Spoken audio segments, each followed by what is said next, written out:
안녕하세요. 나 팀장의 실무회계입니다. 제가 매주 주말마다 실무회계 유튜브 영상을 만들어서 올리면 구독자분들이 시청을 해주시는데요. 정작 우리 가족은 듣지 않습니다. 와이프한테 그 이유를 물었습니다. 와이프가 이러네요. 뭔 말인지 하나도 모르겠어. 그래서 나 팀장은 중학생 두 아들들도 쉽게 회계를 이해할 수 있도록 영상을 하나 만들어 보겠다는 욕심이 생겼습니다. 웅돌아, 아빠가 하는 회계란 회사 재산 상태를 표로 만드는 과정이야. 우리 집 재산 상태를 표로 만드는 걸로 설명을 해볼게. 우리 집 재산은 얼마나 될까? 아빠 은행 통장에 있는 돈하고 우리 집 가치하고가 전부 아니에요? 아니야. 집을 한번 둘러보면 재산이 많이 있잖아. 침대며 옷장이며 가구들이 있고 부엌에 주방기구들도 잔뜩 있고 주차장에 차도 있고. 회계의 첫 번째 단계는 재산 목록을 빠짐없이 나열해서 기록하는 것이고, 두 번째 단계는 각 재산별로 금액을 적는 거야. 거실부터 해볼까? 여기 소파가 있어. 6년 전에 서울 할아버지께서 선물하신 건데 그때 200만 원이었어. 그럼 금액을 얼마로 적어야 될까? 오래돼서 중고니까 당근마켓에 올려서 팔리는 가격으로 적어야 하지 않을까요? 소파는 다시 팔려고 산 것이 아니라 우리가 계속 사용하려고 산 거니까 중고로 팔았을 때 얼마를 받을 것인지는 우리한테 중요하지 않아. 그래서 계속 쓰려고 사는 재산은 전부 다 처음에는 산 가격으로 기록을 하고 그 재산을 얼마 동안 사용할 것인지 사용 기간을 예상해서 그 기간 동안 가치를 떨어뜨려서 기록해. 이것을 감가상각이라고 해. 소파는 비품이니까 보통 내용연수를 5년으로 잡고 감가상각을 하거든. 그럼 산 가격 200만원 나누기 5년은 40만원. 처음 샀을 때는 소파를 200으로 적지만 1년 뒤엔 160, 2년 뒤엔 120 이렇게 기록해요. 그럼 6년 전에 샀으니까 이미 5년이 지나서 소파는 빵이에요? 이렇게 아직 멀쩡히 잘 쓰고 있는데도요? 그렇지. 다시 말하지만 회계에서는 계속 사용하려고 산 재산은 사용기간을 추정해서 최초 산 가격을 그 기간으로 나누어 장부가를 계속 다운시켜서 기록해요. 거실에 있는 이 책들은 어떻게 기록할까요? 소파랑 똑같겠죠? 맞아요.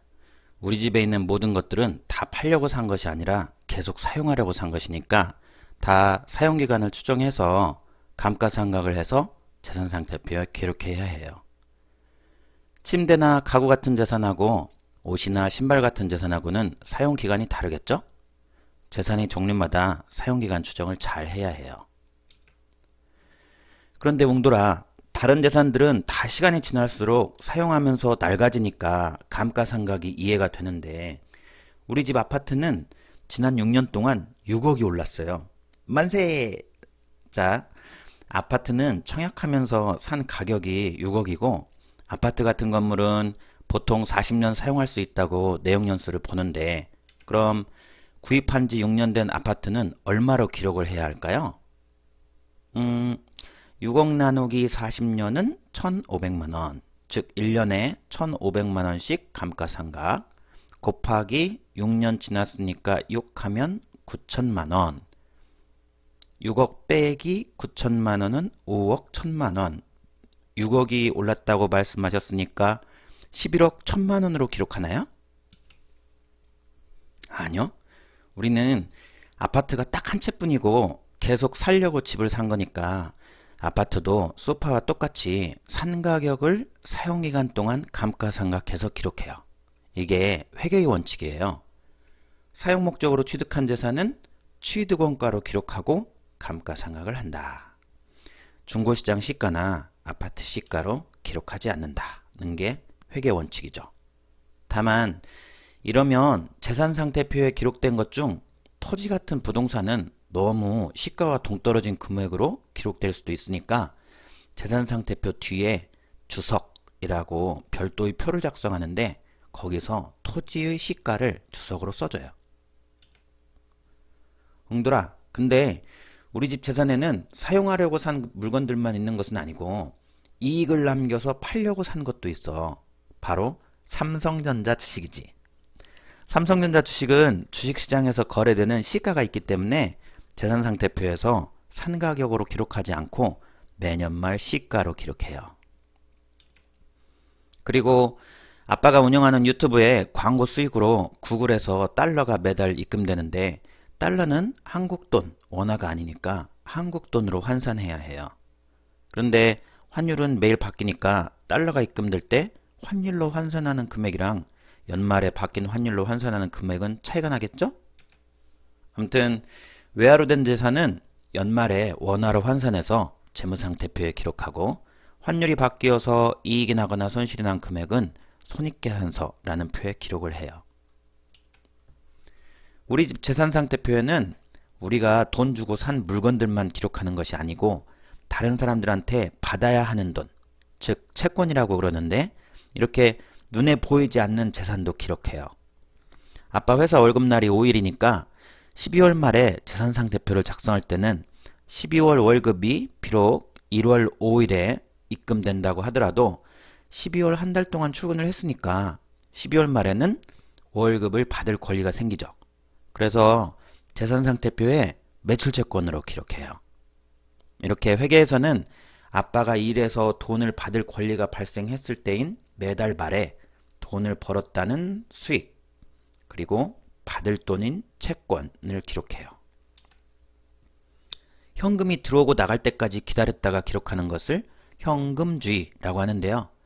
회계는 그렇게 하지 않고 회사에 출근하는 일을 다 끝내고 돈을 받을 권리가 생겼을 때 기록한다고 해서 발생주의라고 해요.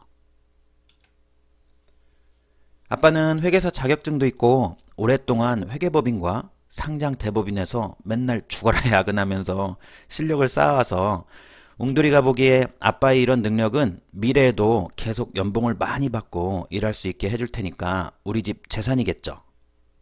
그런데 회계에서는 아빠의 능력을 재산상태표에 재산으로 기록하지 않아요. 왜요? 회계는 기록하기 위해서는 금액을 신뢰성 있게 측정 가능한 증거가 있어야 돼요. 영수증 같은 거요. 아빠 능력은 얼마로 측정해야 될지 알 수가 없는 거죠. 눈에 보이는 재산이라고 하더라도 금액이 작은 경우 재산으로 기록하고 감가상각을 하는 것은 노력에 비해 금액이 중요하지 않기 때문에 매우 비효율적이죠. 주방의 설탕 같은 조미료나 화장실의 휴지, 샴푸나 비누는 금액이 작기 때문에 사는 즉시 비용 처리하고 재산으로 기록하지 않아요. 이렇게 재산으로 기록하고 감가상각을 할지 아니면 금액이 작으므로 사는 즉시 비용 처리를 할지 결정하는 금액 기준을 중요성 금액이라고 그래요. 재산으로 기록할지 아니면 사자마자 즉시 비용으로 처리할지 결정하는 원칙이 또 있어요. 사실은 중요성 원칙보다 이것이 첫 번째 원칙인데요. 바로 사용기간이죠. 사용기간이 재산상태표를 작성하는 주기보다 짧으면 사자마자 비용 처리해요. 재산상태표는 보통 1년에 한 번 매년 말에 만들어요. 따라서 물건을 살 때 사용기간이 1년이 안 되는 물건은 재산으로 기록하지 않고 즉시 비용으로 처리해요. 회사들은 매달 말에 재산상태표를 작성하니까 사용기간이 한 달 미만이면 비용, 한 달을 넘으면 취득원가를 사용개월수로 나누어서 매월 비용 처리해요. 모든 재산을 다 파악해서 금액을 측정해서 다 기록하는 것은 재산상태표의 왼쪽에 표시하고요. 우리 집에는 재산만 있는 것이 아니라 갚아야 할 빚도 있어요. 이걸 부채라고 그래요. 부채는 재산상태표의 오른쪽에 적어요. 부채 중에 가장 큰 것은 아파트 담보대출, 그리고 마이너스 통장의 마이너스 금액도 은행 대출이니까 부채로 기록해요. 이것 말고도 매일매일 신용카드를 써서 신용카드 대금 중에 매달 27일에 통장에서 빠져나가고 말일자로 남아있는 카드 사용 대금도 우리 집 부채예요.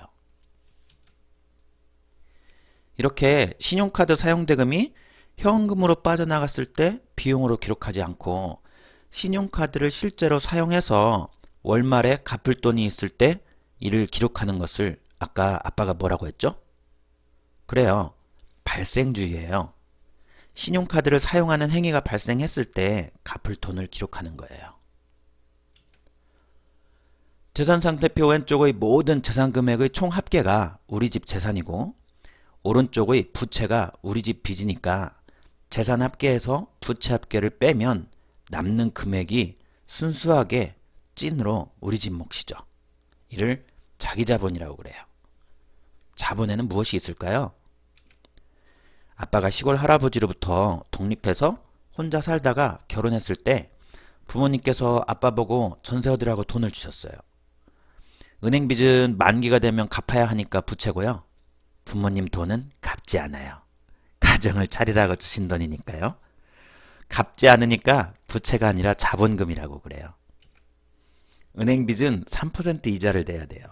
하지만 할아버지가 주신 자본금은 사용 대가를 줘야 하는 의무는 없어요. 아빠가 월급 타면 시골 할아버지 할머니께 용돈을 드리는데 이것은 부채에 대한 이자가 아니라 자본금에 대한 배당이죠. 오른쪽에 있는 재산을 사는데 필요한 돈은 왼쪽에 있는 아파트 담보대출이나 은행 차입금이나 신용카드 대금 같은 부채와 부모님의 자본금으로 조달했어요. 그런데 자본금 말고도 큰 금액이 남아있는데 이를 이익잉여금이라고 그래요. 이것은 아빠가 20년 동안 열심히 직장 생활을 해서 월급으로 번 돈으로 생활비에 쓰고 남은 돈이에요. 번 돈을 수익이라고 하고 쓴 돈을 비용이라고 하고 남은 돈이 이익이에요. 결혼해서 20년 동안 쌓아온 이익이 이익잉여금이에요. 근데 벌어서 쓰고 남은 이익잉여금이 전부 현금으로 남아있진 않아요. 아까 아빠가 돈 주고 물건을 샀을 때 즉시 사용되거나 사용기간이 1년 미만이면 비용으로 처리된다고 했죠. 비용으로 처리되면 재산으로 처리되지 않으니까 재산 상태표에 남아있지 않아요. 하지만 사용기간이 1년이 넘으면 재산으로 기록하니까 재산 상태표에 나타나겠죠? 그러니까 아빠가 20년 동안 월급 벌은 것이 10억이라고 한다면 이 중 9억 5천을 쓰고 현금으로 남은 것은 5천이에요. 근데 쓴 9억 5천 중에 절반가량인 5억 3천은 쓰자마자 바로 사라지는 생활비들이고 4억 2천은 세탁기, 냉장고 등 사용기간이 긴 재산들이죠. 번 돈 10억에서 쓴 돈 9억 5천을 다 빼는 것이 아니라 쓰자마자 바로 소비되어 즉시 사라지는 돈인 5억 3천을 비용이라고 하고 이 비용 5억 3천만 원을 빼고 남은 금액 4억 7천을 재산 그리고 이익잉여금이라고 해요. 잉여금 즉 남아있다는 돈 4억 7천은 현금으로 5천 그리고 사용기간이 1년 넘는 재산들로 4억 2천으로 남아있는 거죠. 오늘은 회계라는 것이 어떤 것인지 쉽게 설명하기 위해 우리 집 재산상태표를 작성해 봤습니다. 쉽게 이해했는지 웅돌이들에게 물어봐야 되겠습니다. 본 영상에 나온 금액들은 공부를 위해 예를 든 것이며 나 팀장의 실제 재산 상태와는 전혀 다르다는 것을 밝힙니다. 구독, 좋아요 많이 눌러주시면 다음 영상을 빨리 만나실 수 있습니다. 감사합니다.